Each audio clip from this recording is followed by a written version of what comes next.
All right, it's Famicast 111, or in Japanese 111. So I guess this is the dog special episode. I am James. I'm taking the role of Danny today because Danny just pissed off to America or something. I'm joined by the usual ragtag bunch of ingrates. The first one being Cyrus Delaney. Oh man, Danny's not here, so Cyrus gets to go first. That's right. Oh, you've done it this time. We're going to start a trend, hashtag screw Daniel. And bringing in the rear is Ty Sugar. Hola, amigos. Wait a minute, I'm using the wrong voice. I'm using the quiz show voice. No, that episode's done. I'm sorry about that. Great episode. Was a good episode, by the way. If you haven't listened to that, Famicast people, go support us on Patreon. This is the quiz episode. Yes, all our good content is held hostage behind a paywall. Well, yeah, more on that later, actually. But we're going to keep it to a regular show. I mean, we've a bit delayed, and we apologize for that. But like I said, Danny is out. Cyrus has been super busy, and me and Ty have been good for recording. But what can we do? We couldn't do a two-man show, could we? I guess. Question mark. Well, we did do. We did do one time, I guess. Me and Ty, when no one else wanted to do a podcast. That was a long time ago. We did. That was a long time ago. But yeah, obviously, because we waited, the Nintendo World Championships happened, and lots of other news happened as well. So maybe it was worth the wait. We got more stuff to talk about it because we're a man down, but we got lots of news and feedback and stuff to get through. So it'll probably still be a long episode, even though we always try and keep it to an hour and a half. Never works out like that. So here we go. Let's roll into some new business. And what is that squeaky sound? Anyway, okay. If you guys don't mind, I'll start us off. I'll start the ball rolling. We got a review code for Steamworld Dig 2, a game which I was excited to play. Liked it at Tokyo Game Show. You don't really see that as a Tokyo Game Show game, but it was there when we played it, and I liked it. So yeah, I got the review code, and I don't know how many hours I'm into it, but quite a lot. I've probably passed. If I was playing Steamworld Dig 1, I probably would have completed it by now. I think the hour mark, it's a lot longer game, I think. But yeah, it's pretty much the same, but in a good way and with lots more stuff to do. So, you're digging for gold and stuff to unlock more upgrades for your pickaxe and all your kind of gadgets and everything, which lets you go deeper and deeper. But it just looks so much nicer. It's just like got such a nice coat of paint. The first one was a little bit, I don't know, you guys would call it poverty, I guess.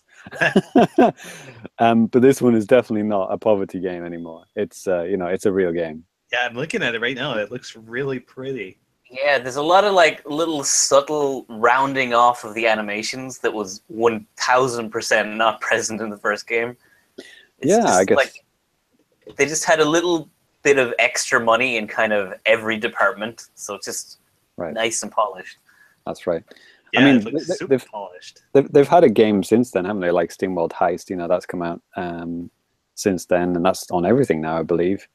And that was obviously a huge graphical upgrade from Steamworld Dig, Steamworld Heist. Totally different game, totally different genre, but it looked beautiful. I mean, I played the Wii U version in HD, and it looked fantastic. So this is more in line with that. It's continuing the trend of nice, sharp HD, but in that kind of cutesy, steam robot punk thing that they've got going on, and I like it. So apparently the character that you play in Steamworld Dig 2 was a non-playable character in Steamworld Dig 1. It was so long ago since I played it, I totally forgot that. And you're actually trying to rescue the main character of Steamworld Dig 1. That's cute. Yeah, so I've already forgotten his name. But anyway, that kind of, cowboy steam robot guy from the first one. So like the town that you're in is obviously it's a lot more expanded. You've got more things to do, more people to talk to, but it's not that important that you talk to everyone at first. I mean, all you need is the guy that you sell your gold to and the guy you talk to upgrade your stuff, right? That's all you really need. There's a few other extra guys. There's like a mayor who gives you tips, and there's like another guy who you find these blueprints, and he'll give you like these cool upgrades to your stuff. But basically, all you're doing is upgrading your stuff so you can go deeper and find more secrets. And they've added this extra layer, which are like finding these golden cogs. So like before, you would just like pay money to upgrade your stuff, but now you can like attach these cogs to your stuff, and it'll give you like little buffs and stuff. So like, for example, you've got a lantern which lets you go down deeper for longer. You know, that's what she said. But like, you know, keeping your lantern on so you can stay underground longer. That's what I mean. But like, if you find some of these golden cogs, you can attach those to your lantern, and then it'll give you things like it'll make gold shine brighter, so you can see gold from further away, or it'll make your lantern radius wider. And then, you know, like your pickaxe, if you attach cogs to that, then you'll have ones that like push the enemies back when you hit them, or you know, just do more damage, or get you more double XP when you kill an enemy, things like that. So there's like, and they're totally optional, and you can actually undo them as well. So you can detach the cogs. So if you're like, okay, well, I don't really need this kind of like lantern enhancement at the moment. I'd rather put it into like just killing fools, or like whatever, doing other things, keeping your water up faster and stuff like that. You can just take them off and put them on that, and you can do that as many times as you want, and it's pretty cool. So like some of the more advanced or kind of cooler things need like up to maybe 3 golden cogs, and these golden cogs are quite hard to find. But like just like tiny little upgrades, you know, it only needs 1 cog. So, you know, you could just take off 3 minor ones and put them into like a really powerful one. You can do that whatever you want. And the big new feature, I guess, the big new tool that you have is a hook shot, like a grappling hook kind of thing. And that is really fun, actually. Like, I mean, it's similar to Metroid 1, but it only goes up or sideways. So you can wall jump, you know, you can wall jump almost immediately in this game. It's not even an upgrade. I think you can do it. I think you can do just from the get-go. But like, you could never like kind of go horizontally straight across the room, but like now you can like attach yourself to the wall, and you can actually hold down the button and just stay there, and then use that as a jumping point to wall jump somewhere else. So that it really opens up like loads of like maneuverability options that you didn't have in the first one. And it's just a lot of fun. It feels like the physics are good. Like they've nailed the physics like really, really nicely. You're not doing Batman things like swinging, but you're kind of like going up and, you know, across and stuff like that. So you can like jump way across the room, and then before you would just fall down, but you can just like throw your grappling hook out at the last second and attach yourself to the wall. And that way you can go like up places that you couldn't go to before. Yeah. So It's very, very satisfying. They've got the sound and the feeling exactly right. It's very, very satisfying. Hey, can I ask you a question about that? Sure. Yeah. Have you played Terraria? That's a kind of 2D Minecraft type game, right? Yeah. No, I haven't actually. It does look, I know what you mean now. Now you mention it, It does look similar to that. I've seen pictures of that game. Yeah, like it kind of looks similar, but I'm getting the feeling it plays a lot different. So I was wondering if you had played them both, if you could compare them a little bit. Have you played Terraria? A very little bit, yeah. Is it more slow paced, like, you know, digging? Yeah, I think so. Okay. And more like building structures and stuff. It's I'd add a touch of Metroid into that, and then you've got this, I guess. Okay. You know, you got wall jumping and, you know, weapons and upgrades and stuff. Yeah, but looks a little more Metroid flavored. You are basically digging for stuff, basically, to sell. Which is that more Terraria, I guess. I suppose. I'm not a Terraria expert. I've only played like an hour, but okay. You're not building anything. You're just selling stuff to get upgrades, to progress the story, I guess, ultimately. But like, yeah, I mean, the first one, story-driven, progress-driven game. Yeah, it's weird to think of it like that, isn't it? From looking at it, you wouldn't. I mean, it does have a lot more story than the first one, which I don't think it had anything really. It was just like, I don't remember what the story was. Like, find out what's at the bottom of the the mine, I guess. But this one, you're actually trying to find someone. There's these earthquakes that are happening, and they're trying to find out what the source of these earthquakes are, and it's affecting the town on the top. But like the variety of places is a lot better. Like in the first one, you had regular gold mines, and then you did go into some kind of more alien-looking places and some kind of futuristic kind of places, and you do have those same kind of things here. But like because the art design is so much better, the variety it looks a lot better. So when you've got these like beautiful caves with like luminescent kind of mushrooms and stuff, it just like it looks way better than it did in the other one, which were like basically just felt like not really palette swaps, but like palette swaps with a little bit of touch onto it. But now these ones feel like totally different. Like wow, this place is like I've never been here before kind of thing. Which I guess you do get that feeling in Metroid, right? Like when you go to like a lava place for the first time and whatever.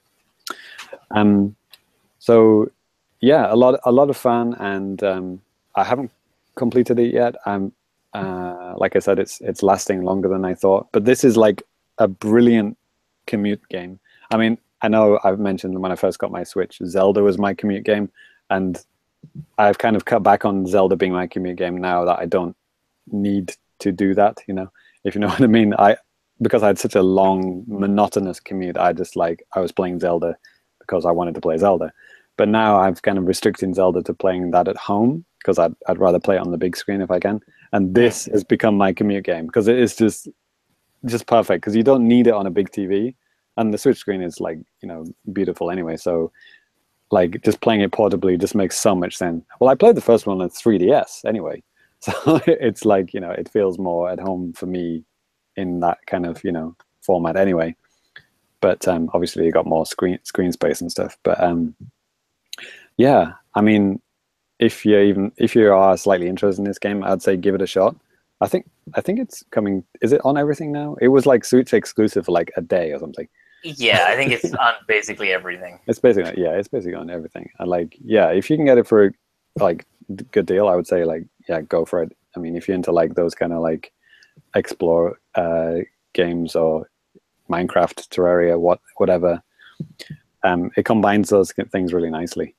And my written review isn't up on the site yet, but it should be soon after this podcast goes live, so look out for that. But haven't quite decided on a final score yet because I haven't finished it. But once I do, I think it's going to get a decent score. I really like it. It's awesome. Cool. So I was going to talk about Splatoon 2, but I'll leave that for like the news because it fits in more with the news than a new business type thing. All right. Cyrus, are you doing a big pass on this? Yeah, probably. I've been so busy the last few weeks. I have literally not gotten to play anything. So your new business is not game related? Yeah. So I just got my greedy hands on a review key for Cinemora, or Cinemora X, I think it is. Mm-hmm. So I'm looking forward to sinking my teeth into that. I've wanted to play it for a few years now. So nice. I look forward to me having free time to play that and review it for the Famicast. Yeah, and your commute is on foot, isn't it? Yeah, so it's like a hardcore shoot 'em up like that may not be the best use of my my walking time. Watch where you're going. Straight in front of a car, yo. Don't die now. Well, at least finish the review and then you're free to do what you want. Yeah, well, if I get hit by a car, I can finish in the hospital. It'd be nice. Good point. All right then. So Ty, it's up to you. Oh yeah, I can more than make up. I played like a dozen games over this 3-day weekend alone. I'm surprised to not see Cuphead. Is it Cuphead? Oh well, I thought we were just gonna do Nintendo stuff, but yeah, I played through Cuphead. There you go. Working on expert levels now. It's a really good game. I highly endorse it. I am so sad that game is not on Switch. I would pick it up in a heartbeat. Is it a Microsoft like published thing? I believe so. Yeah. Yeah, I think they swooped in to like fund it when it was like struggling to get put together or something, and they also the team like mortgaged their houses and stuff. So I don't know how much swooping in they did. Yeah. So it's like the Bayonetta 2 for Xbox. Yeah, but it's also on Steam and I'm assuming Windows Store. So Ty, you're one of the few people on Twitter who's not been complaining about the difficulty on Twitter. You know, I think most people are not complaining about the difficulty. They really like it. It's just the very, very vocal minority, I think. Yeah. And all game reviewers. Yeah, I was going to say kill most all game reviewers. No. There was that one guy at, where was it? Probably Polygon or somewhere like that. Yeah, it was That's either Polygon or Rock, Paper, Shotgun. Or I was Polygon. I couldn't finish the tutorial or something. Yeah, like I saw the video. There was a cringer. And I'm like, okay, that's funny.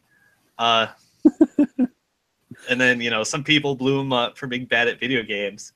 And then it's like some other like game journalist types like started writing like, we don't have to be good at video games. And I was like, no, you kind of do. It's your whole job, yo. What's your job again? Yeah. I mean, you don't have to be good. You have to be like average at least. Come on.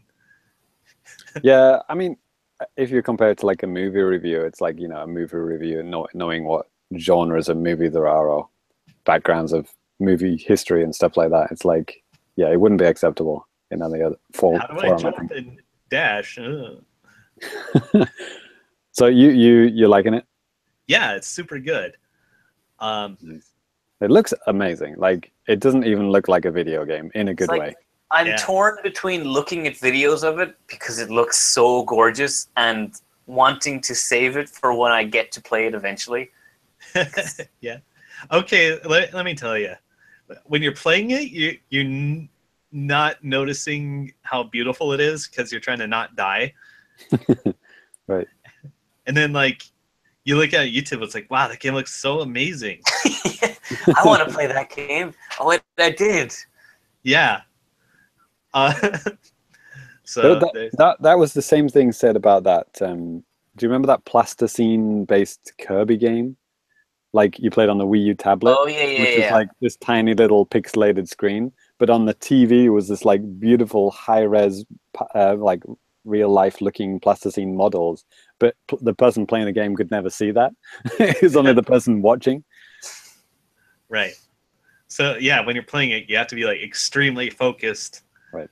And like not getting murdered by errant shots. You know what I mean? Right. Cool. Man, I played a lot of difficult games this last weekend. Nice. I guess Cuphead kind of put me on a kick. So let me tell you about a game that is also very difficult and available on 3DS, among other things. It's Maldita Castilla EX. Have you heard of this? Not even remotely. All right.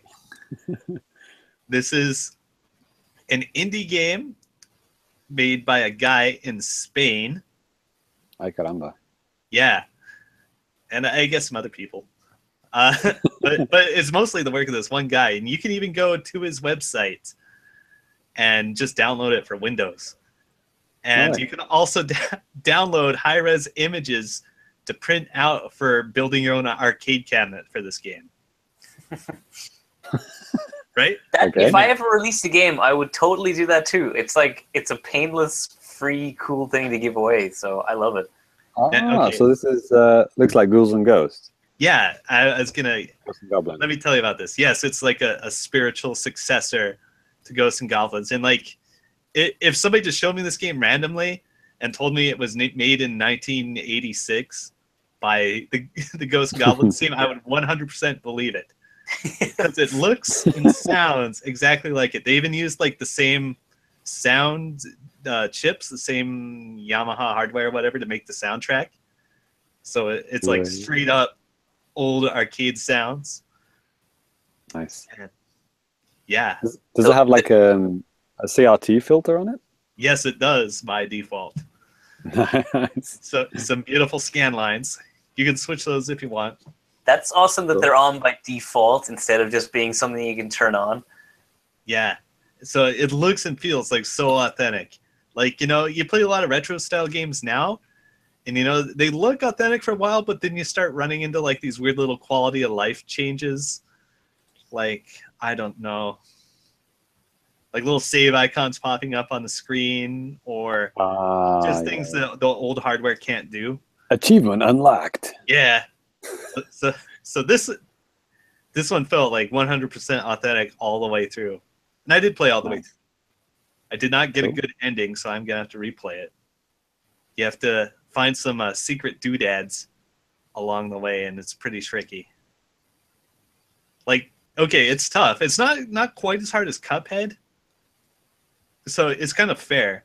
It's a fair challenge. It has the same really awkward Ghosts and Ghouls jump that you can't, like, once you commit, you're done. There's no, like, change in trajectory later. You can influence a little bit. Like, if you jump forward, you can't stop your forward momentum, but you can slow it down a little. Okay. What else? Yeah, basically just shoot left and right. The different items you can pick up. You can actually fire up and down. So there's a nice thing. Are you firing, what do you call them, javelin type things? Yeah, just these swords, and there are like a lot of pickups. Like there's like a three-way. Do you lose your clothes? No, actually, a sad loss right there. But you can take your own clothes off while you're playing the game to make up for that, right? Yeah. It's one of those haptic feedback things. You can just Cool.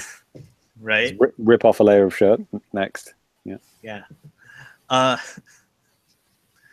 What else can I tell you about this game? Oh yeah, it's based on old Spanish literature. So if you're a nerd for that kind of thing, please enjoy it. Nice. So this is on 3DS, you said? Yes, and there's a character named Mendoza in it, so I thought I'd just mention that. Nice. Okay, sold. Mendoza! Mendoza! Get Mendoza! He's one of the most respected citizens in this state, McBain. Yet you drove his limo off a cliff. Sorry. So yeah, I definitely recommend this game. You'd probably go buy it on 3DS or whatever, but you could just download it on PC for free, like off the official site. Nice. So yeah, maybe give it a try, and if you want to get it on the go, pick it up on your 3DS.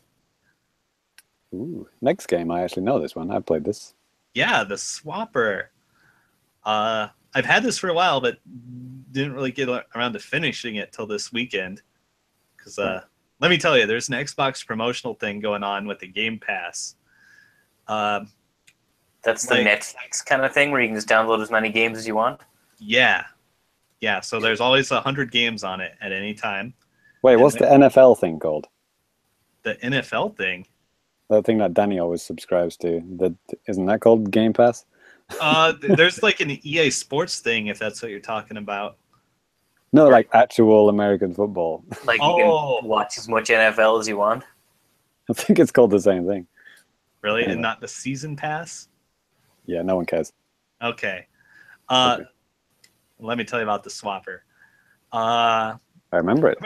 Yeah. How well do you remember it?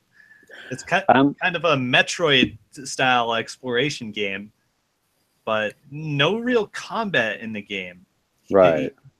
You go to these different rooms and you do these almost Portal-style puzzles. Mm-hmm.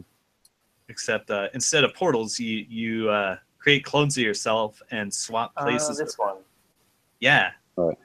And you know the story just keeps trying to make you go into an existential crisis, which is fun. If you've ever seen the movie The Prestige, it kind of might think of that movie a little bit, if you know what I mean. Yeah. No spoilers. Like a sci-fi psychological thriller on top of that. Yeah. And it is. Yeah, I remember it being visually interesting. Yeah, it's really pretty. It's very atmospheric. Yeah, which I'm a big fan of. I don't remember. Yeah, I mean, it does have like little bits of story lore, like which you can read if you want to or not, right? Yeah, Am I remembering that right? I think it puts it on the screen whether you like it or not. Okay. Right. Oh yeah, but there's also lots of little terminals and stuff. And there's like weird things happening in the background. If you want to notice it, right? Like other people because there's no other people in the whole world, right? There's one other person. Right. And she talks to you. Mm-hmm. And And you're wondering like what's going on with her. She sounds kind of crazy. And oh boy, you find out. Yeah, I guess there's some similarities to Axiom Verge as well. I don't know if you played that. Oh, that came out this week. That's looking Oh, tasty. Yeah. On the Switch. Yeah. I'll probably grab that when it's on sale. Oh man, so good. Brilliant game. Yeah. So Swapper is pretty short. You can beat it in a day or 2 days. And that was on Game Pass. Yeah, I think it was also one of the. No, I bought it before as part of a bundle too. Right. It just happens to be on the Game Pass too, and it was one of the games that fell under the promotion, so I went ham on that as well as some other games. I think I got that and that clone game that you also played. I think they're both like 2 squids each. Do you remember that not Attack of the Clones, but whatever it was called? Oh, Stealth Inc. Yeah, Stealth Inc. Yeah, the one with the really terrible name. Yeah, yes, it was in this pack. Yeah. Wow, that was a while ago. But yeah, you can hear me talking about that on the first 100 episodes, one of those episodes of the Famicast. Just listen to all 100. You'll find it eventually. Yeah. After 50, but before 100, I'm going to say right about there. Okay. So yeah, those are the main games I played. Oh, also Marvel vs. Capcom Infinite, which came out. I've been playing that, doing infinite combos. What's up? Does that get a thumbs up from you yet? Yeah. It despite whatever issues there are with the game, it actually plays well. So I like it. All right. Yeah, I'd probably pick it up too if I had the money for it, first of all. But it's just it actually like I was not too fond of how that game looked at all, but it seems to play pretty good from what little I've had time with it. Yeah, it's fun to play.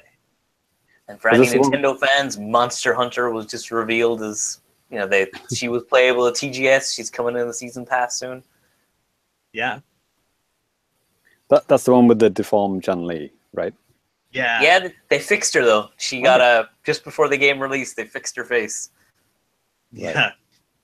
The other characters were not fixed though. Yeah, which shows how much uproar there was that Street Fighter or the devs had to actually just go, okay, we'll actually fix this one. Yeah, like you can tell there's like they recycled a lot of the animation. As far as I know, they actually recycled a couple of the models. I think a lot of them were actually recycled, like actually took the Marvel vs. Capcom models or models from other games and just changed the shaders so they all match. Yeah, that's what I heard. Yeah. Like you can tell like a lot of like animations, like wind poses and stuff, they're still like exactly the same with maybe a slightly different camera angle. Brilliant. Yeah. Well done. It's free, right? Yeah, they did this game on the cheap for sure. No, it's $60 fucking $90 if you want the season pass with it. Rip in peace. Yeah, it's gross. It was Liam Robertson. He was on our show, wasn't he? Yes. Yeah, so he was on a while back. He was the one who did the big expose on that game with its dodgy budget recycling assets shenanigans. Yeah. So, despite all that, it's fun to play. Yeah, give him a look on Game History Guy on YouTube. He's got some good stuff. That explains a lot of Capcom games recently, doesn't it? Actually, it's the exact opposite of Street Fighter V, if you ask me. High budget, looks beautiful, plays like shit. Yup. All right, I thought you guys actually thought Street Fighter V played all right. No. But it was all the other shit that was so bad. It's a game I really want to enjoy, but I just cannot sit down and play that game for long periods of time. All right. Yeah. Anyway. Well, hey, Cyrus, I got Guilty Gear. You want to play it? Come on, this isn't Famicast Champion Edition. Let's move on.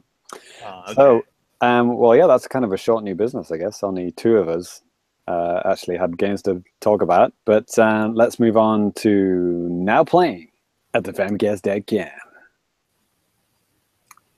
And Ty, what do we get? Hell yeah, we had the Happy Smile Super Challenge Famicast Wish Show. Easy for you to say. Yeah, is that what we called it? Oh my god. That's the abridged title, yeah. Yeah. That was fun. So for y'all that didn't listen, the four of us, we each did a quiz segment, self-styled, and Right. quizzed the other contestants / participants. Right. And that was fun. Super fun. Do you remember all the themes for the quizzes we did? Mine was called Fame or Shame. Yeah. Where I kind of customized the questions to topics that these guys knew about, and if they got them wrong, then they would lose points. Danny's was called. It was Danny's date night. Danny's date night. He was quizzing us about release dates of various systems and stuff like that. Right. And Cyrus? So my one was Shenlong's Game of Chance, where it was all localization questions. Right. Any weird changes between Japanese titles and when they got to the West, one way or the other. And Ty's was weirdly Jeopardy. I don't know where that came from. What? No, it was, of course, the old fake or real with a new twist on it. It was right. It was all about hacks and technology. And oh boy. It was awesome. And you can actually play along. If you patrons, if you're a $3 or more patron, you can download that, and we've got a Excel file that you can download and play along and compare your score to us, see how you did. And I know every show we do is our best one yet, but I honestly think that was one of was a lot of fun. most fun shows we've had. I really enjoyed that one. So I made one fatal error. Find out what it is by listening to the show. Cyrus, what else have we got going on? Yeah, so some of you may know that TGS was recently, and all of the Famicast members were there on various days, so we did a ton of coverage on it. So you can, if you head over to the Famicast, we've got 6 full-length previews of games like we had Fire Emblem, Splasher, Galmetal, Resident Evil Revelations, etc. Right. We had, what else? We had we did the Fama chatting where we talked about the dozens of games that we played. I think James, I don't know how many games you played in total. You were a monster on this TGS. 87. Yeah. All of them. And also we've got video interviews, even with Tak Fuji with Galmetal, and we had photo galleries. We did the whole shebang. It was like we were real journalists for one brief weekend. This is our E3. We don't go to E3. Right. And then last up, for the Patron shows that we got this month, of the month of October 2017, we have Sound Test, Famicast Sound Test, episode 2, which, if you recall, that was actually our very, very first Patron exclusive show. So that's me, and I kind of play the role of a DJ and just play lots of game music with a little bit of trivia mixed in, but nothing too serious. And the theme for this month, if you couldn't have guessed, it is autumnal / Halloween spooky music. So yeah, please do enjoy. And then at the end of the month, in week 4, me and Ty are going to put on our game designers hats once again for another episode of Famicast ACDC. That's Armchair Developers Club. And this episode, we are going to dissect the Star Fox series, because we thought it would be a good tie-in with, the Super Nintendo / Famicom Mini, and Star Fox 2 and all that kind of stuff. So we're going to break down all the Star Fox games and then design the perfect Star Fox game. Oh boy! You're welcome. And yeah, and to finish up, actually, there is going to be a promotion. If you haven't become one of our patrons yet, but you're kind of interested in listening to one of our shows, we have an exciting promotion which we're going to run at the end of this episode. So stay tuned to the end, and you might be able to win some fabulous prizes. The Famicast.com. Okay. So next up, Danny's not here to stop me saying it. It's Deppa News. Gross. You're welcome. So has he ever successfully stopped you from saying it? Because I want to go back and listen to that show. nope, and he's not even here. So so Cyrus, let's just call this a mini super splat hour.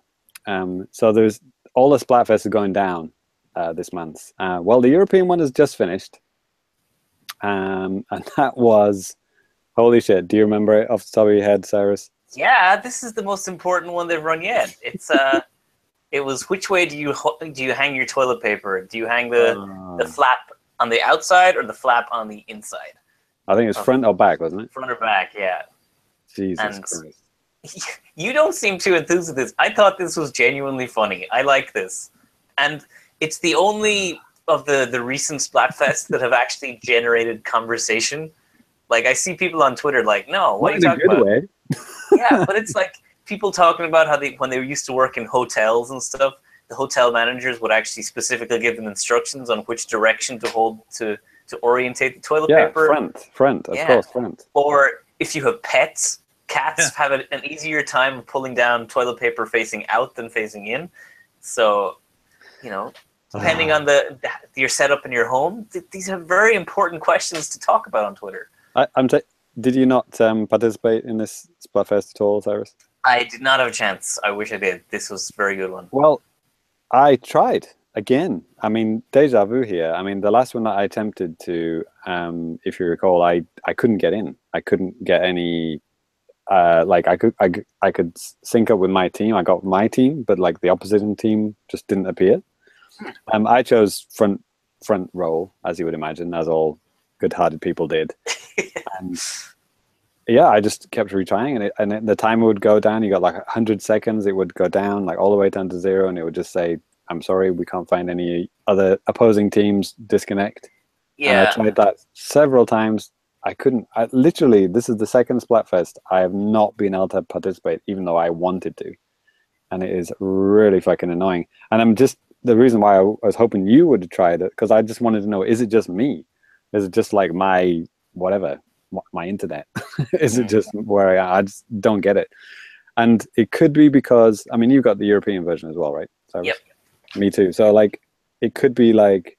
I mean, I had no problems with the Wii U version, like Splatoon 1. I participated in almost every single Splatfest from Japan, and I participated in every single European Splatfest, no problems.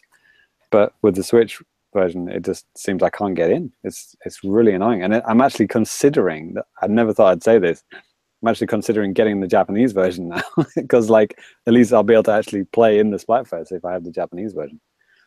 Fucking sucks, man. I know I've had a really bad track record. Again, it's just unfortunate timing every time a Splatfest has come out that I haven't been able to really try it out. You actually weren't at home, were you? Yeah, and I got one Splatfest where I literally got one match in. I turned it on. It's like, oh, I wonder if the Splatfest still going. Okay. And it was still. I was like, oh, cool, it's still on. So I played it. I played one game. It was fine. Both teams loaded. It was all good. And then I went to like, oh, I'll try a second one since I still have a few minutes. And then it was like, the Splatfest is over. Thank you for joining. Oh, really? Okay. Was that like one of the early ones, like Ice Cream and Cake or something like that? Or yeah, it was the one before Ice Cream and Cake. But okay, man. So and then the Japanese one was announced, and that was preferred battle asset, agility or endurance. And Cyrus, I think that was actually one in the past, wasn't it? I think it was the Dragon Quest themed one. This is not Dragon Quest themed. Just this is just in general. I remember seeing this one when we went through the list of previous Splatfests. Yeah. If you're Patron, you haven't listened to it yet. If you go listen to Super Splat Hour, we actually did a full history of all the Splatfests, which is why me and Cyrus are so familiar with all of them.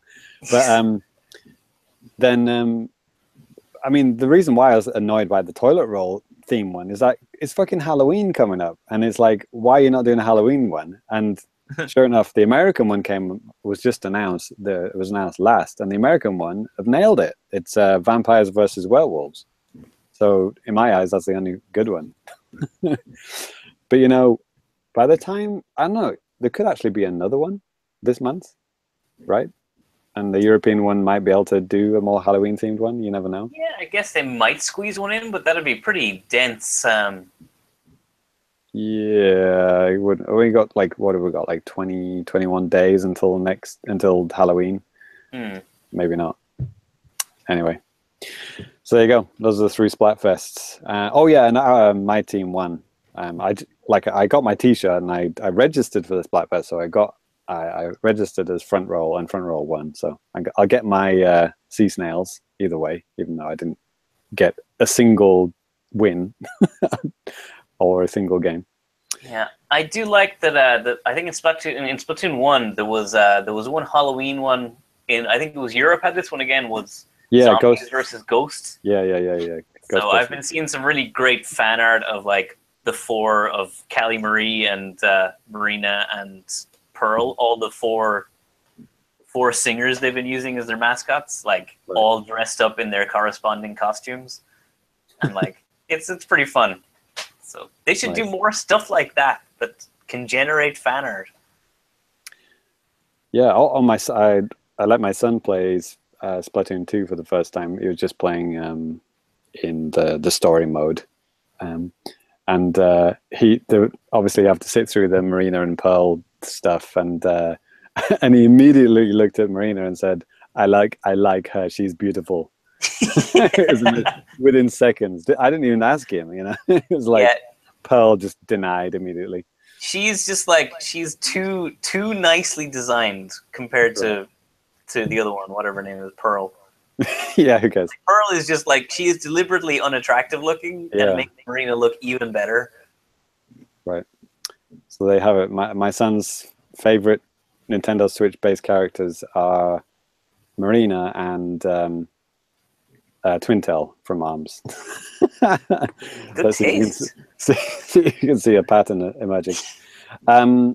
So yeah, let's move on from Splatoon news. Well, because I mentioned Twintel, I'll just mention that the ARMS version 3.2 trailer hit, and it showed like a new kind of evil Spring Man. Yeah, he looked kind of almost robotic, so it might be like Mecha Spring Man or something. Evil Ryu. Yeah. People are already speculating, who's it going to be? Violent Twintel or something like that. Who knows? And also medals. They were kind of showing medals, like kind of achievement-based medals, and a new kind of like, I don't know if it was a new training stage or just like a new stage in general. Yeah, it's the training dojo that you've been able to use before is now becoming standard stage. Yeah.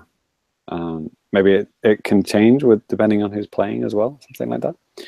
So yeah, anyway, that's not out, but there was just a trailer that announcing that, it's on the way, and we don't have a date for that yet. But yeah, looks cool. And nice that they're adding, new characters. I was honestly a little kind of put out by this update because it uses it's a character that's already in the game for the most part. It's reusing Springman, and it's giving you a stage that is already in the game. Right.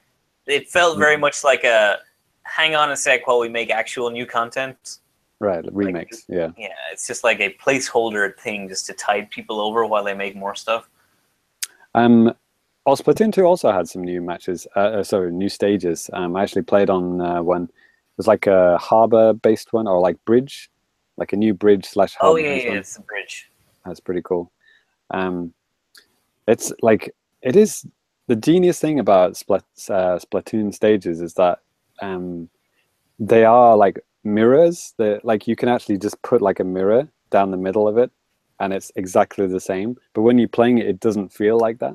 It's like from whatever side you start from, you think, okay, this is where you should start from. Yeah. But then the opposite team, they're looking at exactly the same thing, but it just doesn't feel like that. It's just like genius level design. It's amazing.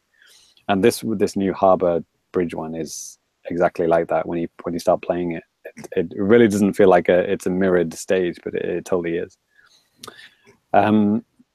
So next up, we have finally got some news about Dragon Quest XI on Switch, which, I've been trolling the shit out of this game, the Switch version of this game, for ages, because it's just not been mentioned. Like, it's just like people just like cough and like walk off stage every time someone asks a question about it.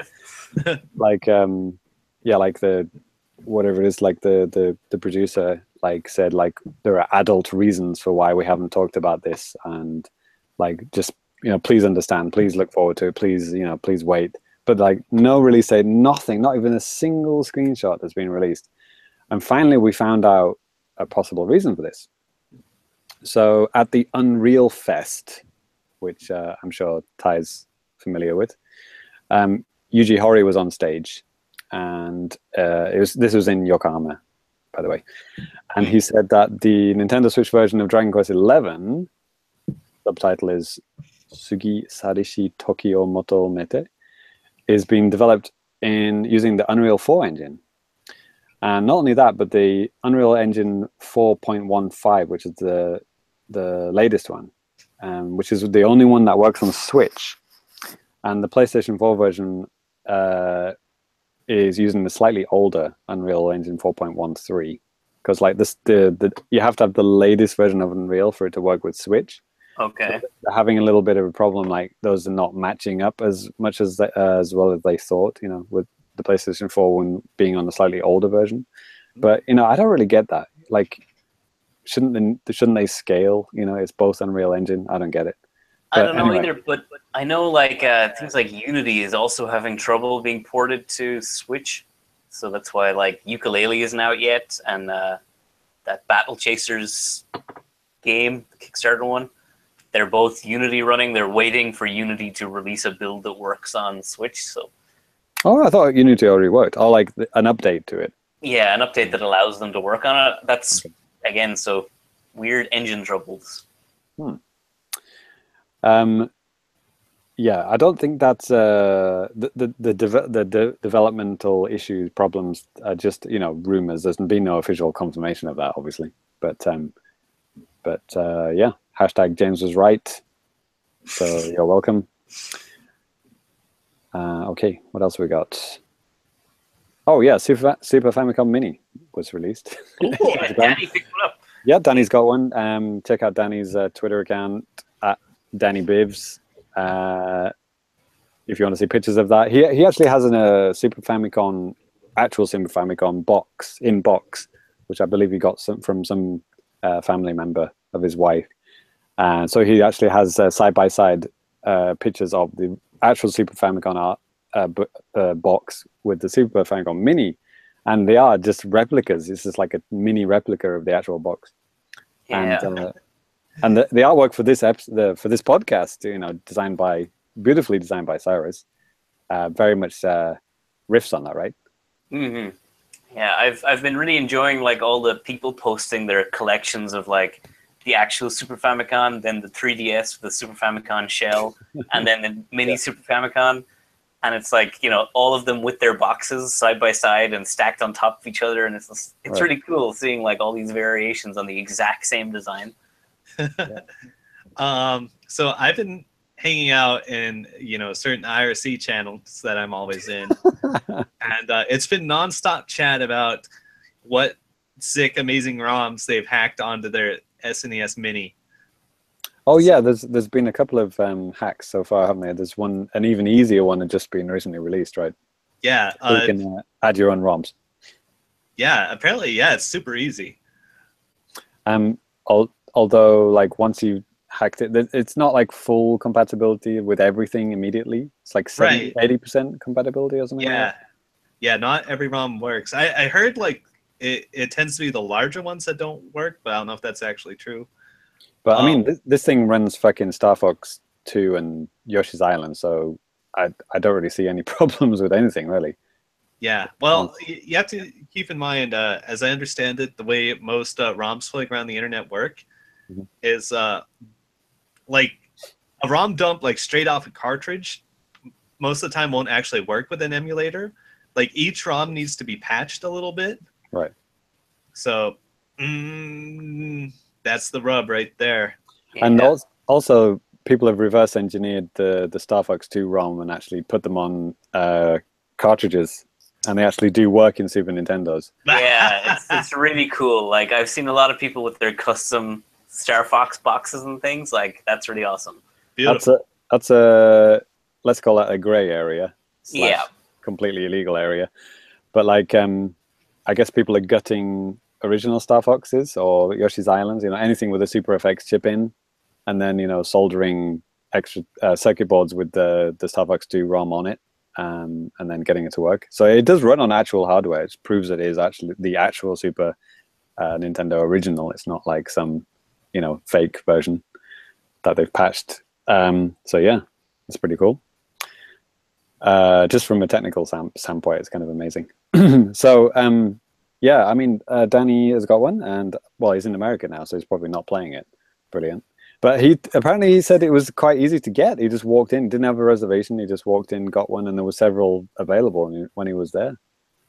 And I've heard similar stories. I think the friends of the show, A4 Play, they were also having similar, not too difficult stories about getting them on launch day. Like there was a lottery, but like everyone in the lottery got one. Yeah, everybody wins. Yeah, which is still not the case with Switches. Which on that note is kind of annoying. I was speaking to one of the neighbors who've, their kids are friends with my kid, and they were like, "Oh yeah, we got a Switch." I was like, "Oh," slightly seething, like, "How did you get one?" Interesting, we just called up Toys R Us and they had a few. So we just walked in and got one. It's like, oh, fiddle-dee-dee. How interesting. Yeah, I was at a place over the weekend. It was like a restaurant, and there was two kids sitting across from each other, both with Switches. And I was like, wow, I've never seen two Switches in the same place before. Yeah, that should be illegal. Like millions of them, but bitches. Yeah. I mean, yeah, good luck to them. Enjoy it. So yeah, Super Famicom Mini. Do we have any thoughts on it? It's cool. If they've sorted out their supply chain, also cool. Yeah. Again, they kind of burned me with the Famicom, the Famicom Mini, the first one. That I just lost all interest. If I had been able to walk into a store and pick that one up, maybe I would have one now, and maybe I'd be more interested in the Super. But it just dropped off my radar because I assumed I would never see one in the wild. The way I see it, I mean, for people like Ty who are not interested in, quote, paying for ROMs, like this is like how I see it is you're getting two Super Nintendo controllers, brand new Super Nintendo controllers, which work on modern systems. You're getting a little computer which can be modded to play other stuff. For like what, 8,000 yen? I mean, it's a pretty good deal, and works over HDMI, which usually you need like HDMI upscalers and all that kind of nonsense to get like old consoles working, right? So it's a pretty good deal. If you think about it. Ty, thoughts? Nah. Okay. Righty ho. What else have we got? Okay, let's look. Now we're just going to have some news tidbits here and there. So just chime in with your thoughts as you see fit. So first up, Shovel Knight sold more at the gate than any other platform on Switch. Yacht Club's David DeAngelo apparently said. So yeah, Shovel Knight's doing well. Is anyone still playing Shovel Knight? Yeah, they had the exclusivity for a month, right, with the new DLC. Oh, right, yeah. That would be a thing. That would be a thing. But yeah, Switch owners like Shovel Knight, and those new amiibos coming, right? So everybody likes Shovel Knight. I'm I still have it on the 3DS. I still haven't played. I played Plague Knight, but I haven't played Spectre Knight or Treasure or King Knight. Treasure Trove? Oh, okay. Yeah, I might see if I can pick this up again on Switch because it's so good. I want to play it on a better, bigger handheld than my tiny 3DS. Right. Yeah, King Knight isn't out yet. No, he's not out yet? Okay. Yeah. Okay. So you'll be hearing about it as soon as he is. Mm-hmm. All right. So Digitimes. Oh, we should say that these tidbits are via JapaneseNintendo.com, friend of the show. We're actually hoping to have him on the show one day. He was scheduled to be on a show soon, let's just say. Please to enjoy. Please to look forward to. That's JapaneseNintendo.com.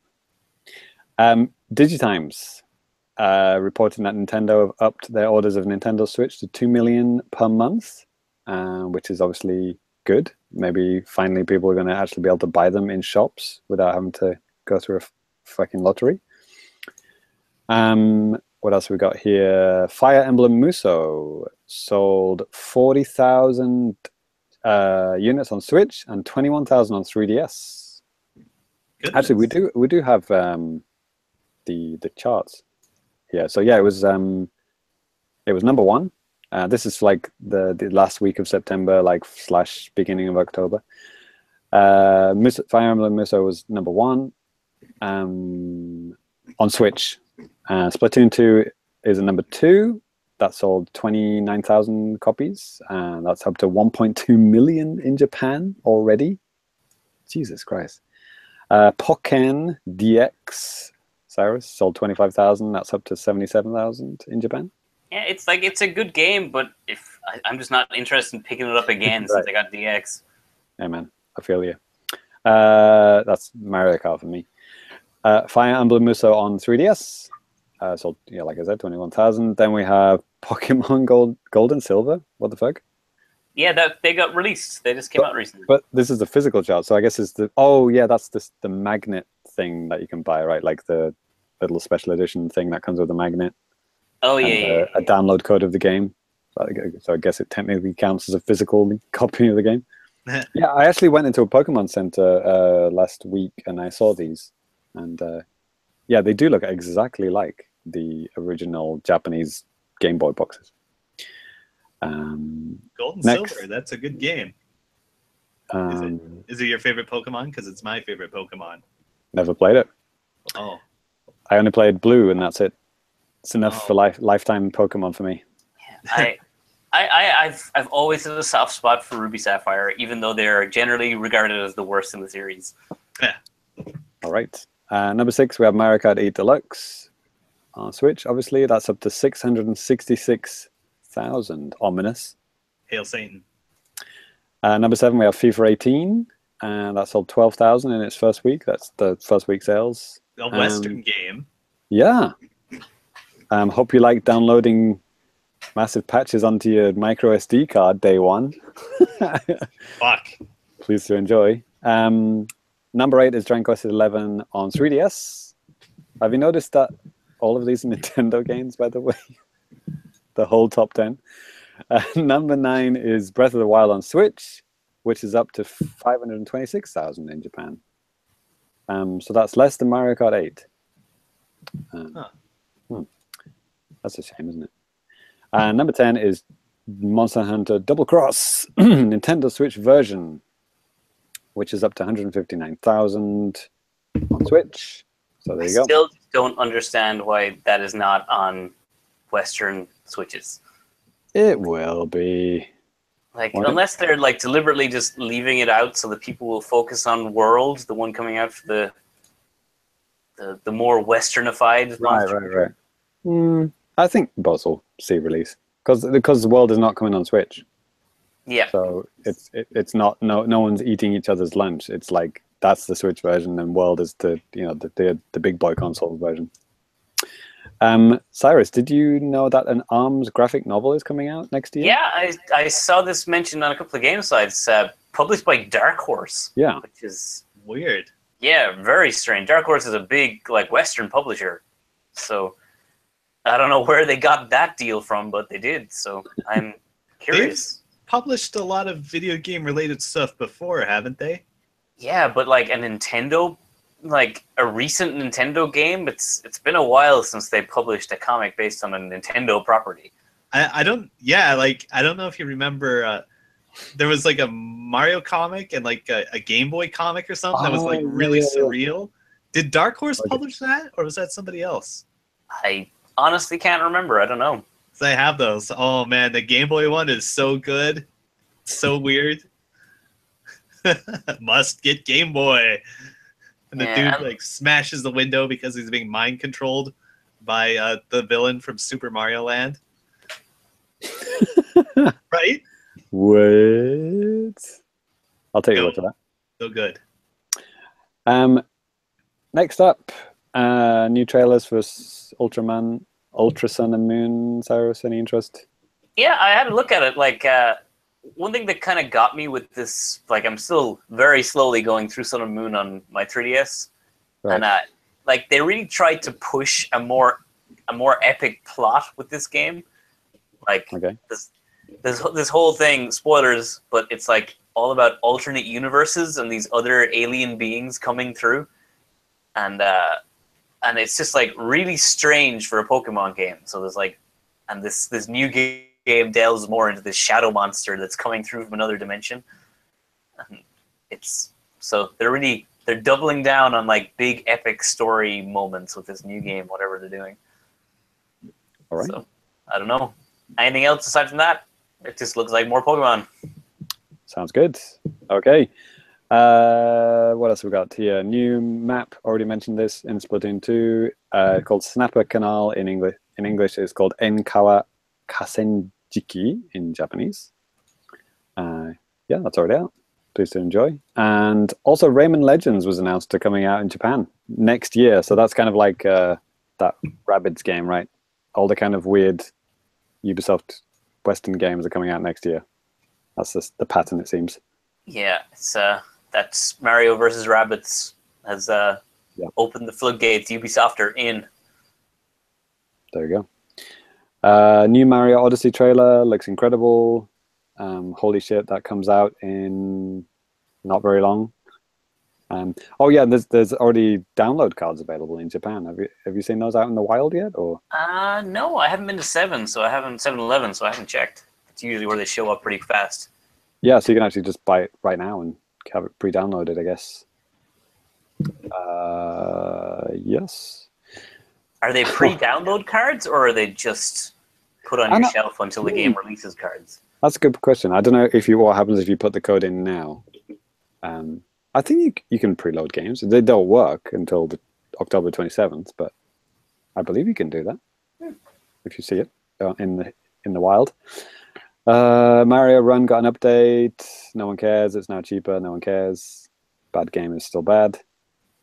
Inazuma 11 is there's going to be some information. Yeah, there could actually be a Nintendo Switch version. They're kind of like teasing it. It could be coming on the 21st of October, so look out for that. There's going to be a live stream for a possible Nintendo Switch version to be revealed, if anyone likes that. Monster Hunter Cross Fire Emblem. It's coming to the Nintendo Switch and 3DS versions of Monster Hunter Double Cross. Looks like, what's his name, Marth or something? Yeah, it's like a Marth costume / weapon. Yeah. If you like either of those games, which I don't, but yeah. Man, yeah, I just couldn't be less interested in that. Monster Hunter and Fire Emblem. But it's nice. Sell tons. Yeah. In Japan, people are going to love it. What else have we got? Has anyone heard of this game? Ao no Kanata no 4 Rhythm? No, I saw the title here on this list. It's really nice art, but it's what is this? Is it like a music game or something? Looks like it's just trying to get in there ahead of Gal Metal. Yeah, a music game with high school girls in. Brilliant. And it's going to be released on the 29th of March next year anyway. 6,800 yen. Or 9,800 yen for a limited edition. Oh man, what color panties does it come with? Jesus Christ. Nice. So yeah, Nintendo have applied for lots of new Game Boy image trademarks, which is weird. So like Game Boy Classic Mini coming. It's about the size of like it could be that. So you can't have like USB sticks in the shape of Game Boys. It's weird. It's really weird. Like the list of stuff that they've kind of trademarked is kind of amazing. It's like down to like freaking suitcases. It's like you can't have suitcases in the shape of a Game Boy. We've trademarked that. It's really weird. It doesn't just it covers software obviously, but like all these kind of weird like pencil cases and USB sticks are like specifically mentioned by name in this trademark. Oh man, I can see this happening. There's going to be so much merchandise. Yeah. Like little handbags and stuff. Exactly. Everything. You're thinking on the right lines. Yeah. King of Fighters 95 is coming out in a few days on Switch. Is that a good game? It's okay. Yeah, it's just added to the pile of King of Fighters games that are now on the Switch. Exactly. There's like 8 of them. Yeah, Okay. well, like 98 is like the king. Okay. 95 is kind of like the prehistoric goo that it crawled out of. Okay. I'll take your word for that. Available for 800 yen soon. It's kind of expensive for a ROM. There you go. What else have we got here?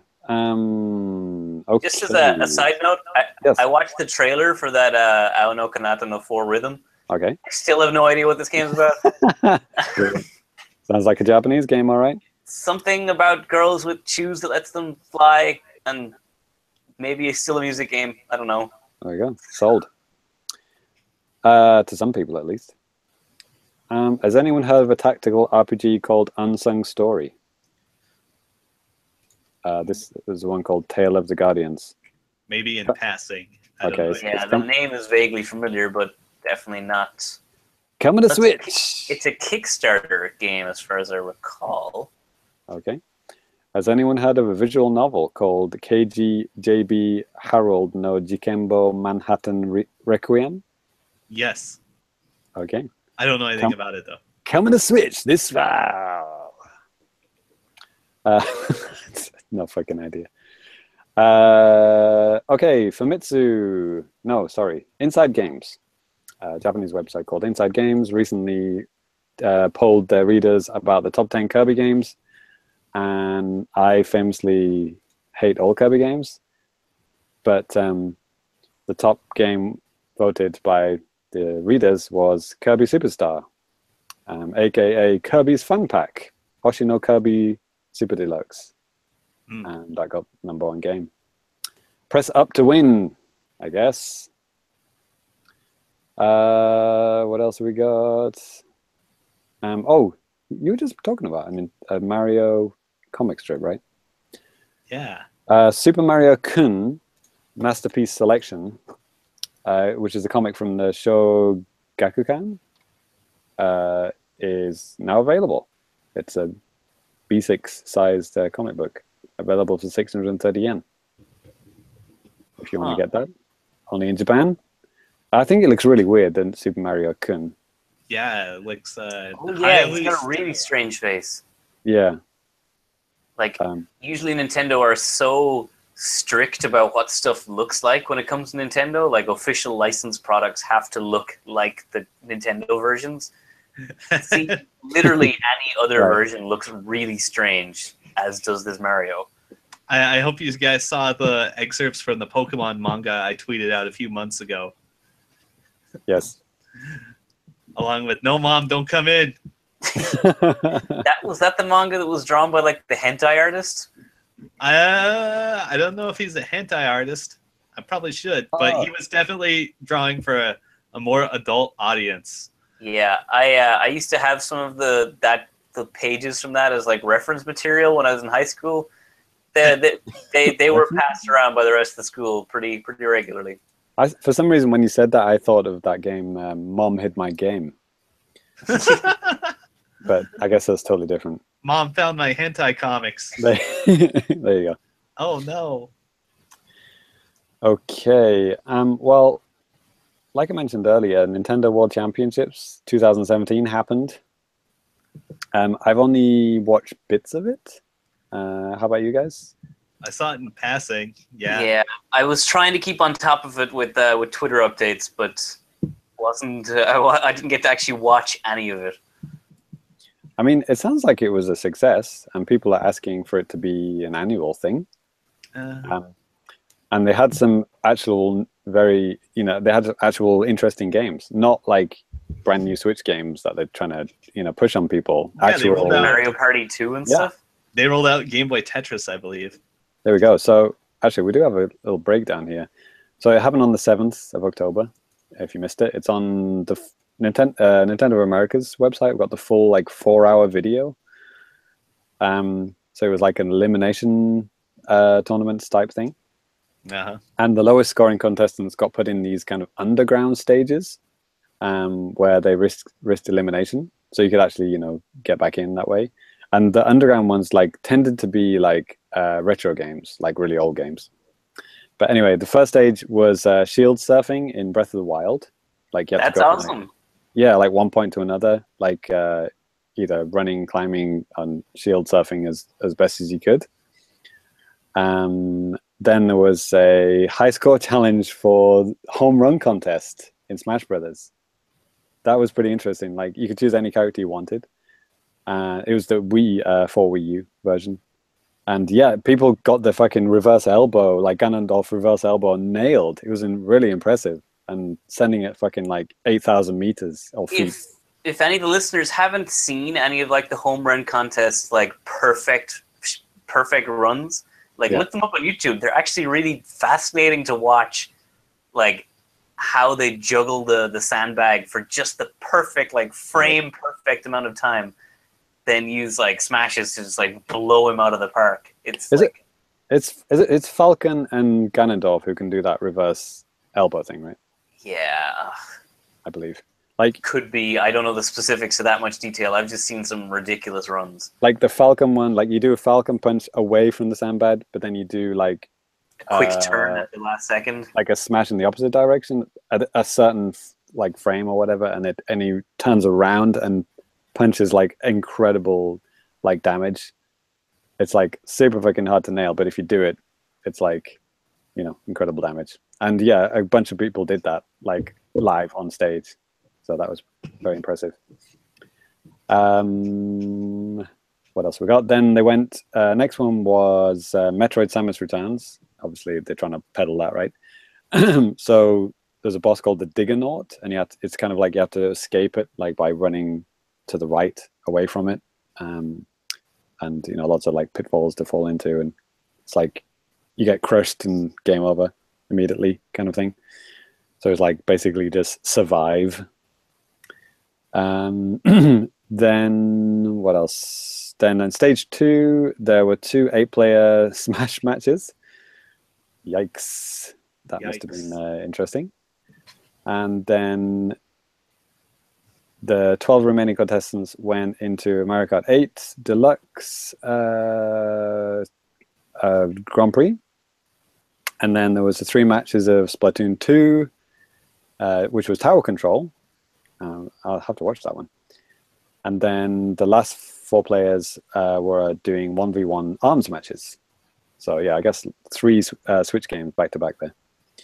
Yeah, because most people only tune in for the final game, so they wanted to push him, I guess. Yeah. And then the top 2 contestants went through to the final round. So the bottom 8, the underground losers bracket, were these games. There's Balloon Trip on the NES. That was a high score challenge. And then there was Bird and Beans, which is like this fucking ancient DSiWare game. That was like a moment.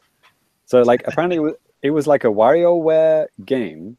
Yeah. Like it was in WarioWare, but like they took that one mini game and made it into a full game and sold it on DSiWare. Wow. And then that was that was on the underground losers bracket.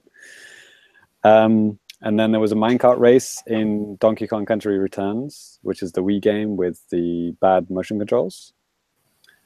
Then there was a high score challenge in Tetris on Game Boy, like Ty said. Yeah. And then the final underground stage was Mario Party 2, 3 minigames from Mario Party 2, like on the actual N64. Were they playing it on actual N64s? I haven't actually seen this. I'm going to assume they were. I don't know. I just saw Mario Party 2 pop up on my Twitter feed. And I was like, that's cool. Because that is probably on the Wii as emulated, if I remember.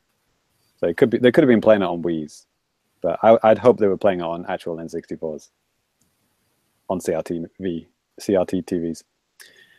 Probably not. So yeah, the finals, the big boys, with 3 players playing Super Mario Maker, similar to the grand finals in 2015, which were fucking incredible if you ever watched that. Like they were playing like a balls hard Mario Maker level that they'd never seen before, and which were later released actually to the public. That's cool. Yeah, I remember. I beat all the stages, but yeah, they were fucking hard. And like it took me several attempts to beat that, and that was not in front of a live fucking audience. So God knows how they did that. It's amazing.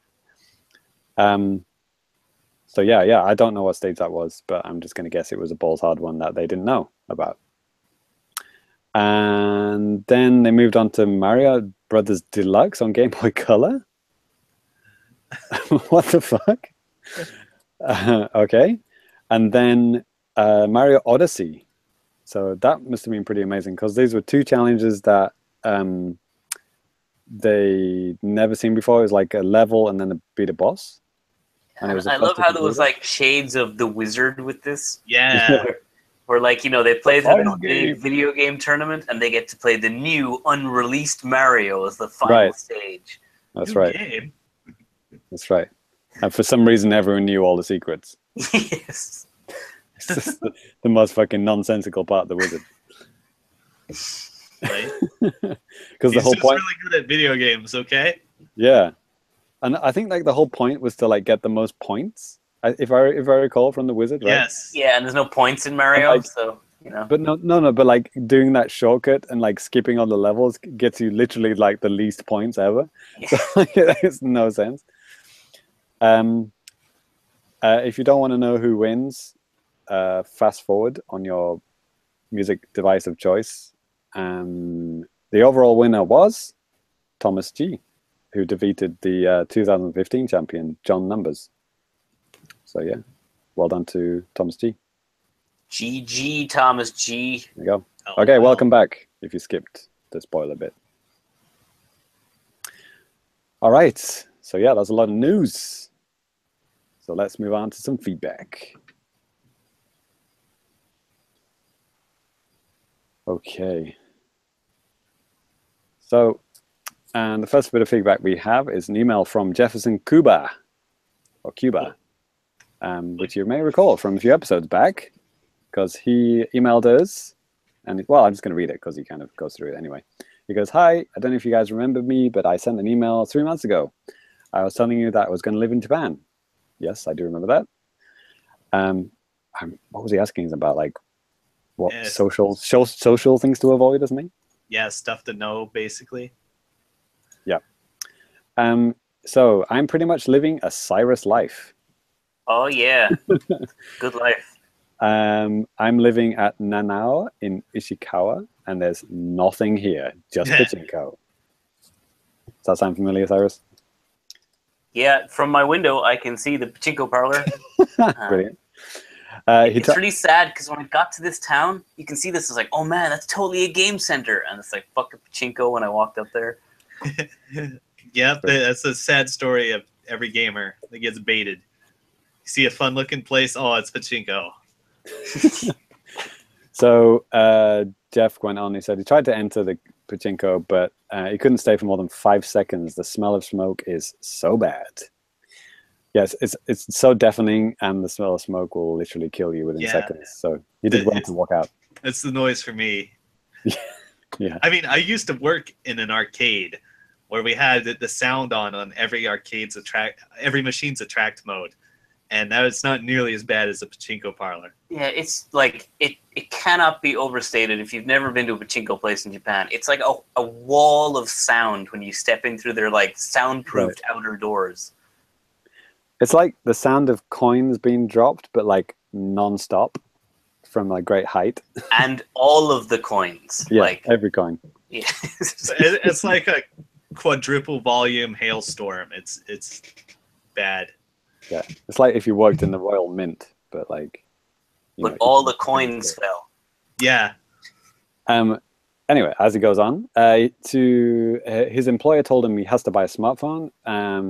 So since his Brazilian/Korean LG phone doesn't work in Japan, he says he's going to be a normal person and buy an iPhone because he's a foreigner, and it's better that it doesn't get any attention. But again, he's copying you, Cyrus. He got a Android phone. Good man. And Fire Emblem's Heroes isn't cross-save.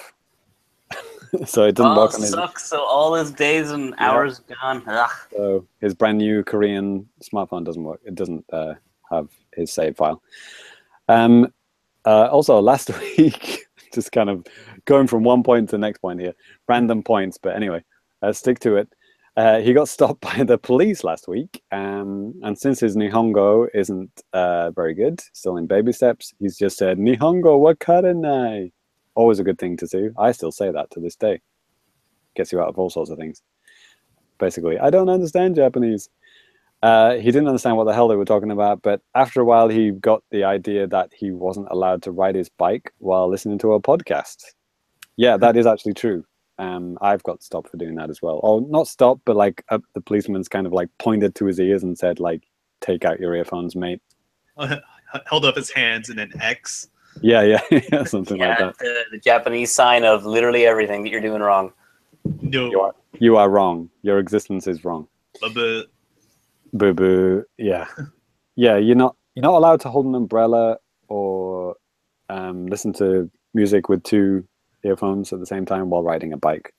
And I often do both of those things at the same time. Wow. Here comes Daredevil. Can you guys think of any other situations that you can get you in trouble? Yeah. I don't know Japanese laws. Oh yeah. How long have you got? Don't rob stuff. Don't do RPG things. Like you do have to knock on people's doors and they have to invite you in before going into their homes. But just, there's a few things. You can't drink any alcohol before you drive, and that also applies to bicycles. Right. Not even a fraction of a beer. Right. But, yeah, they are strict on that. So none for the road. Yeah. Dudes cannot go shirtless outside. What? Yeah, that's a thing. All right. You have to wear a shirt. If you go to game centers, be aware that a lot of those places that have like the photo booth sections, you can't go in there if you're a dude by yourself. You have to have a woman escort. What? Yeah, That's a lot of the perikara booth sections, you can go in with as many women as you want as a big group. You can go in with as many men and women mixed groups as fine, but any men by themselves cannot go in. Weird. All drugs are illegal. Yeah, although it's legal to have THC in your system, it's not illegal to have, possess, or use weed. Yeah, there are no classifications of drugs in Japan. There's no A class, B class, C class. There is medicine and there is illegal drugs, and there's no gray line in between. So watch out for that. You can't carry a pocket knife with you unless it's under like some ridiculous tiny length, like 2 centimeters or something, 5 centimeters. I don't know. You call that a knife? This is a knife. Yeah, if you carry a knife anywhere, it has to be like fucking boxed up. Right. There you go. Hopefully those things can help you. So basically, he says he's enjoying himself living in Japan. It's much better than his third world country of Brazil. That's his words, not mine. In almost every regard, except the food. Because Japanese food tastes like shit. Good sentence, though. That's why they are so skinny. Man, that boggles the mind. I mean, Cyrus said to me that I'm living in hard mode because I'm a vegetarian in Japan and there's like literally nothing to eat here. But even I think Japanese food is like amazing. There's like so many good things to eat. So I don't know what. I mean, you're from the UK. That's not like trap sprung. There you go. Food is amazing here. It's much better than the back home. But like, let me tell you about America, son. There you go. Salt, fat, sugar.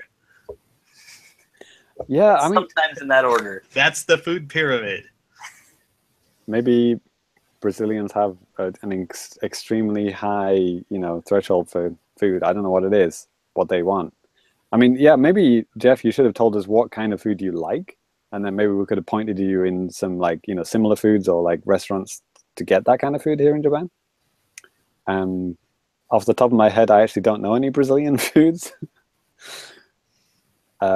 So yeah, let us know, and we'll help you out. But it's actually weird because I know a lot of, especially in Yamanashi, in my prefecture, there's a big Brazilian population because there's lots of like orange fields here, so they bring over a lot of labor apparently.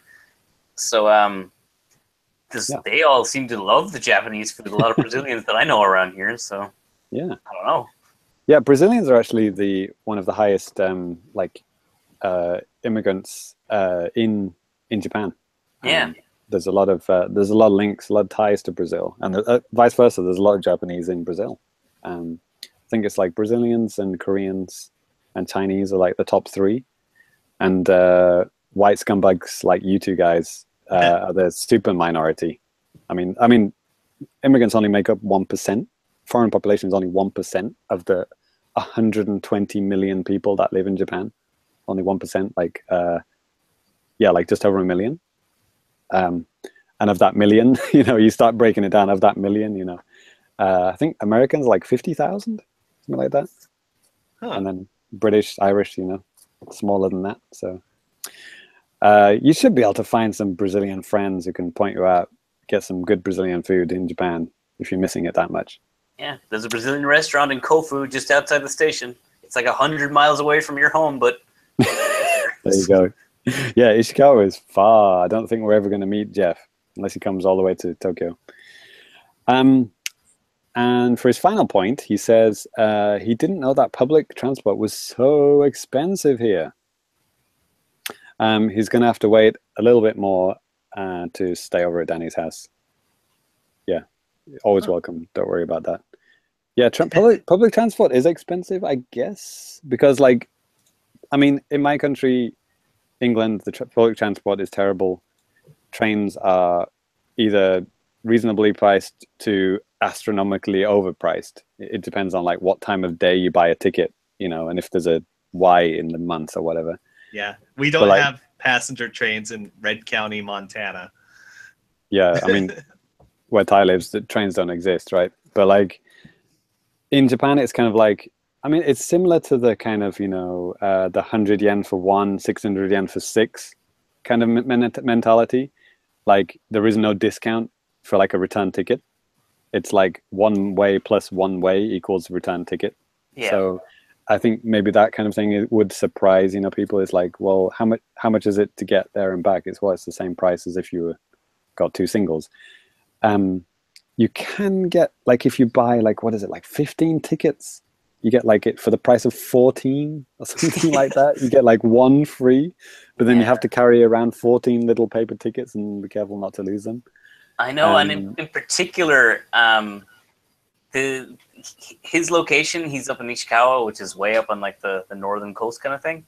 Mm-hmm. That area recently, a lot of their JR lines are sold to a different company, so you can't even get a direct JR line train ticket to Tokyo from here. So he would have to pay through his butt to go to switch train lines or take this crazy route, which I have done down south towards Kyoto before getting towards Tokyo. So.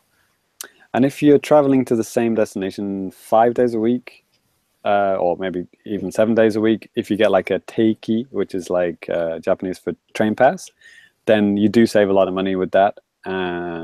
You'll get more than 1 ticket free for that. But you have to buy them in a month, so you have to get it for the month of October. Yeah. I think you can even go up to 3 months, which you save even more. And if you talk with your employer, he might be able to give you the money back for that. Well, yeah, he should definitely pay you for your transportation, right? So that could be worth it. But some employers don't like paying for those 3-month passes because of the risk, that you might lose it or whatever. So yeah, talk to your employer, see if you can get a month's pass, and you'll save a bunch of money that way.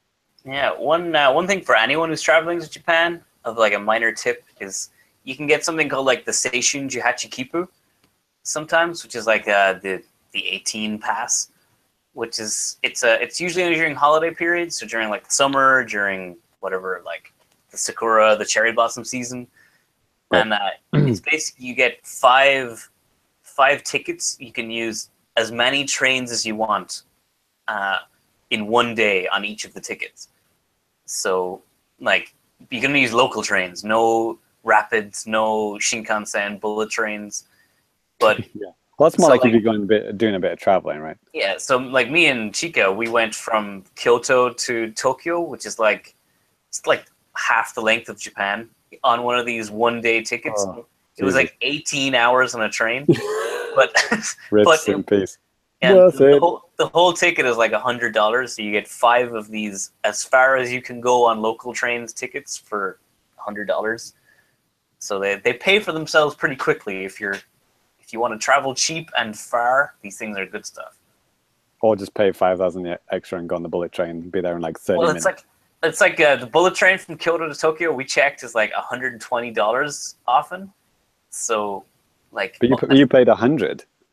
We paid 100 for 5 tickets, but it's Okay. one ticket Kyoto to Tokyo is. Okay, so you could do that 5 times. Yeah. You're never going to do that, are you? No, we always end up using all of our tickets. So it's. All right. No expiry date? I think it's got an expiry date of like there's a month or 2 month window you have to use all the 5 tickets. But Okay. Good luck. yeah. So yeah, if he finishes his email with next year, I hope to meet some of my favorite podcasters. So yeah, let us know who they are and we'll pass on their details. Thanks for the good work, he finishes with. Okay. Ty, do you want to take the next Tweety thing? Tweety thing? What? Oh, Cyrus? Cyrus is already on it. Go, Cyrus, do it. Yeah. Tweet. So how am I supposed to even read this? Original tweet line calendar? Yeah. Oh, yeah. Danny's been tweeting out the calendars, Nintendo calendars. Oh, yeah, calendars the ones online, right? online. Yeah, so October 9th is the day after Danny's birthday. And it's a national holiday called Health and Sports Day. Oh, that's Don Koopman. Don, okay. I thought Previously Danny of this was spelling parish. his own name wrong. Well, he does do that from time to time. Yeah. So yeah, health and sports day. That is today, day of recording this podcast. Yeah. Yeah, It's that's a day also- off for most people. Yeah, in the States too, it's also a holiday. It's Columbus Day / Indigenous Peoples Day. Yeah. Cool. So Japan has a problem with like overworking and stuff. Like there's not enough national holidays in the country. right, so So- I can make them up. In recent years, they have started making up national holidays just to get people to stop working for a while. Yeah, you notice that they're only Please on stop like working. weekdays. Yeah. The like random weekdays is like Mountain Day was introduced last year, I think, Right. where it's like go climb Good a time. mountain. And No one's With going to your find them. family. yeah, so there's like this Health and Sports Day. I can't remember if this is one of the new ones in particular, but a lot of Japanese national holidays are just like specific themes like this of go do this thing on this day. All right. Yeah. So Aaron RBR asked about that day. That's Yes. cool. Do they do any special things for your school for that? I think, well, Danny just said he usually stays at home, but typically schools do events like Sports Day. Yeah, we just had that like week before last. Yeah, my son had his Sports Day yesterday on the Sunday, not on the He's- national holiday. Is he in elementary school or in kindergarten? He's in nursery, he's in kindergarten. But like, I think this Monday was actually like National Sports Day. I don't think it's like school sports day. Yeah, all the Right. students are. I had no school, so yeah, it's schools are closed. Yeah, because some schools have them in the spring, some of them have them in the autumn. It's usually just before it gets too hot or just after it's been too hot.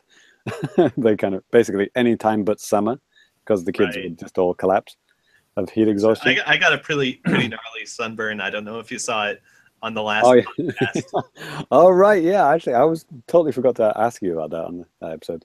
Yep, that was from being outside during all Oh, of Sports Day. Oh, man, I've been there. But yeah, my son's sports day was a lot of fun yesterday. It's obviously it's little chibi-sized kids running around a little tiny track. It was a lot of fun. And my son kicked the ass of everyone in the school because his legs are like 2.5 times longer than anyone else in the school. You got that Gaijin's power. Nice. Yeah, just DNA won the day, I guess. Just dunk all over everyone. Oh man, you always think like oh, you know, those like super competitive parents, like, man, they need to chill out, man. If when I have kids, I'm not going to be like that. And then when you, then now I have kids, it's like, kill them, fucking run them to the ground. You know, it's like, where does that come from? Yeah, I was totally that guy. But yeah, it was good. In Ireland, like all we do for sports day is like run around this track for like 8 hours and then you're finished. So like apparently in America it's not a thing at all ever, right? In the States. Yeah, not so much. Days? Yeah. Oh, I seem to remember like track and field days. I don't know if it was just my school. The thing is, in America, like every school in every state is different, and it depends on a lot of things. We definitely had a track and field day. I don't remember it so well. Maybe that was only through grade school or through junior high school, maybe. Yeah, well, this like Japanese ones, I love that. Like in high school, Japanese ones are just kind of run around a track. They might have a couple of goofy events, but it's pretty much just standard sports. But this year, I changed schools. Now I'm in junior high school, and my fiance let me come to her elementary school sports days to see what they're like, and they're totally bonkers, and I love it. Lots of crazy events and stuff. Yeah, like in elementary school, they have these giant inflatable balls that are like easily twice as tall as the students, and as a team, they have to roll the ball like through this obstacle course, and they have to bring it back to their team, and then they have to like, you know, Mexican wave the ball across the top of their entire class, and then the people at the back have to take over as the ball rollers and push it through the obstacle course, and it's just like, I wish my sports day was even half of this fun when I was in school. Yeah, it's a shame Danny's not on this show. He's got lots of experience with fondling large balls, but yeah, good times. Yeah, sports days are fun. Sport days are fun, and yeah, America, get on it. You should do it. Burn off those calories. Am I right? Right. So next up, we got some Facebook. I don't use Facebook. Who uses Facebook? I do. I hate every minute of it. I'm waiting until I move back to Ireland, and I'm deleting it. I'm so sick of it. So. Oh, you had to make an account to stay in touch? Yeah, I need to keep it just pretty much at this point, just for planning my wedding. I need Facebook contacts. Yeah, like it's the means by which I keep in touch with my my fighting game groups. There you go. So Ty, do you know this person? Yeah, she's been a friend of mine for many, many, many years. She lives in my hometown. And she asks, "Are you guys excited for LA Noir on Switch or what? I'd love to hear your thoughts on bringing this rockstar goodness to the portable realm." That was Mia Simmons on Facebook, by the way. Yeah. Thank you, Mia. So I think, did we talk a little bit about LA Noir last time? Yeah, just a little bit. I think we mentioned it. Drive-by comments. I'm interested in playing it, definitely. I haven't played a minute of it. But I always thought it looked interesting, and like reading people's faces in a video game, I don't think that's ever been done before, has it? Yeah. Like actually looking for tells on people's expressions and stuff. You do it Phoenix right, and it's painful every second of the way. Yeah. Okay. I played LA Noir for an hour or two, and it did not grab me. Okay. Not a fan of this game. I'm sorry. I love that it's on the Switch, because it's a big name title. It's not just another indie title coming across. Yeah, big name title from like 8 fucking years ago. That's the problem. It's pretty old. Well, it's coming to everything. It's a remaster, isn't it? Yeah. It's coming to Xbone and PS4 as well, isn't it? It's a cool game. I never played it. I watched one of my housemates play it start to finish, and I enjoyed side seat driving that one, but that's about it. Okay. Next up, we've got a whole bunch of YouTube comments, probably because we had YouTube videos going up for TGS. Oh man, these are some great comments. Okay. Oh well, Ty, you're the YouTube comments guy. All right. My favorite one is I love Tak Fuji, and it's like the emoji with the hearts in the eyes. Mm-hmm. There's 3 of them. That's my favorite comment. Tech Fuji, like the Tech Fuji. legend. Wow. 1 million troops. Wow. He got a haircut. Frowny face. Yeah, that was from Reggie Ruler. Oh yeah. So cool. Thanks for the vid. Sova Mist. Yeah, so cool. So thanks for the vid. Yeah. Tak Fuji is amazing. I can't wait to play this game. Tak Fuji is a treasure. He looks like he's having a blast playing. Excited face. All true. Tech Fuji was like the most excited guy to play his own game I've ever seen. That's always a good sign. Here's the odd one out from Russ Greeno. Can't believe you didn't know about Ravi Drums. Yeah, I did mention Ravi Drums in the interview, and he just kind of like totally just bypassed that comment. It's like kind of like Wii Music, that drums thing, right? Ravi Drums, and he just totally ignored it. Anyway, the only negative comment I guess was from Nervous J. Yeah, he says, need some work on registering stuff and would benefit more from greater use of the face buttons, but it looks like Tak has a neat little game on his hands. Yeah, I mean, we all said the same thing, right? Like, yeah, I think so. It has potential. In the state it's in, it has some issues with the registering stuff. Yes, exactly. If only it had some drum pads. If only it was Drum Mania. I'm sorry. I love Drum Mania. Is that? Oh yeah, that's the game, the arcade game that you were asking me about. Yeah, that arcade that I went to. Yeah, I don't know if I asked you about that game in particular, but yeah, Drum Mania is a Konami game. It's good and fun. You know, okay. It's drumming. It has some very DDR-esque scoring, and the director of that game is the guy that did the soundtracks for the old Ninja Turtle games. Ah. Yeah, and he did a lot of the tracks too, and you can tell. It's like, wow, this dude loves crazy drum fills. Right on. Okay, I think that's all the comments and feedback that we have for this episode. Yeah. So now I'm going to move on to a super special promotion. Ooh. Oh man, you're not serious. So yeah, we get a lot of comments like saying how people would like to help us out on Patreon, but they just don't have the cash at the moment. So I thought it'd be cool to do a little promotion and give away a few episodes to people who want them. Select bunch of people.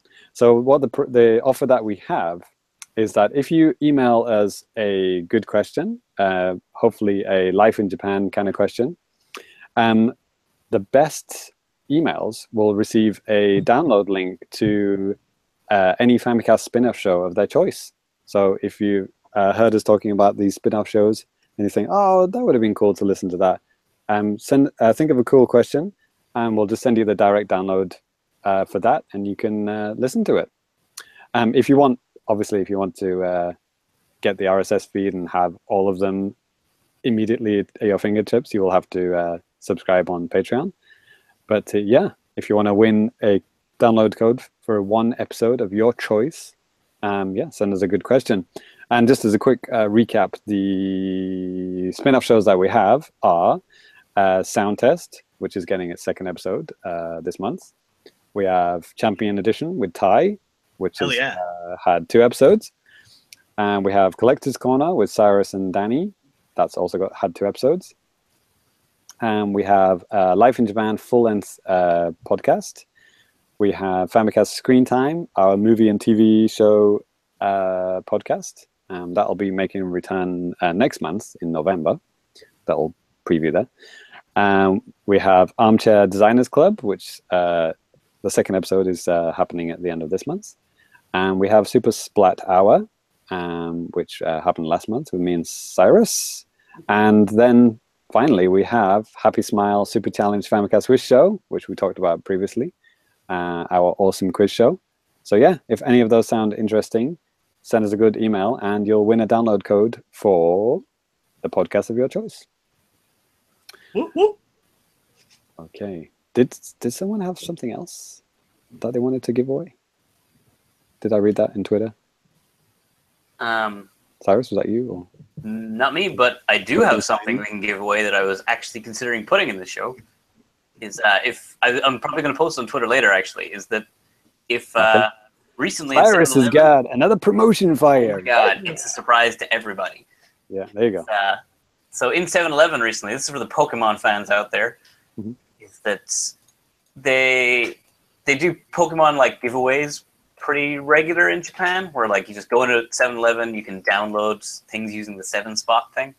And 7-Spot's like the free Wi-Fi they give there. Yeah, you just mentioned that like everyone knows. Oh, yeah, just go to the 7-Spot. Yeah, I meant to use the DS hotspot thing that's built in. Yeah. But yeah, so you go in there, you get these like special 7-Eleven promotions, like DLC for your favorite games, whatever. Splatoon 2? Yeah, Splatoon 2 has it. So right now they have a Pokemon event where you can get, I think it's a shiny Silvally. So he's like level 100, he's shiny. I don't think you can get him in the game as shiny normally. So I have one. I have no real interest in him. So if anyone wants him, I think I'll run a giveaway. So if on the Famicast Twitter account? Yeah, so if okay.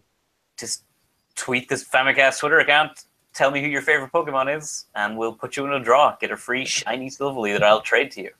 Okay. If you're listening to this a bit late, you'll might have to scroll through the Famicast feed, but you'll find it. Yeah. I'll post the Twitter feed, the link up, so you'll hopefully have read it there before you hear it here. All right.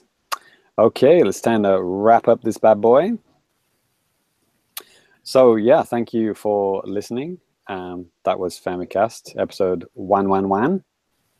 We didn't make any dog jokes whatsoever, but yeah, wan is the sound of a dog in Japanese. Silvally kind of looks like a dog. He's terrible looking too. That's a bit of a joke. Hey, also Chain Chomp is wan in Japanese. You know that? True story. Yeah. But if you want to follow the show on Twitter, it's at the Famicast. That's if you want that Pokemon thing that Cyrus just talked about. If you want to follow me, I'm at Famicomplicated. Please to enjoy. Cyrus? You get me at Celsi. So hit me up there on Twitter. I draw stuff at the moment. Awesome. Cool. And Mr. Shugat? Oh, I'm Super Cat Drugs. No spaces, no underscores, none of that. And recently, maybe this is what you were thinking of, James. I offered a $100 bounty to anyone who wins a major fighting game tournament with this controller. And that's this god-awful thing. It looks like a skin-severed head. Oh, yeah, with the brains and stuff for analog sticks. No, the analog sticks are eyeballs. Oh, yeah. Sorry, my mistake. Yeah, I'd like to extend that also to the Wu-Tang Clan PS1 controller. So, I just did it as a joke, but I'll seriously pay up if anybody wins a major fighting game tournament with this god-awful controller or the Wu-Tang controller. I'll PayPal you $100. What about the Resident Evil 4 chainsaw controller? No, I'll give you $20. I think that's pretty much just a standard GameCube controller, isn't it? Yeah, and there's Smash Brothers majors all the time, so I'm not looking to go broke. Good point. Okay, so until Famicast 112, which will be, in a couple of weeks, this is James signing out, and Cyrus and Ty. Until next time, peace. Peace out. Hey, let me just stop this.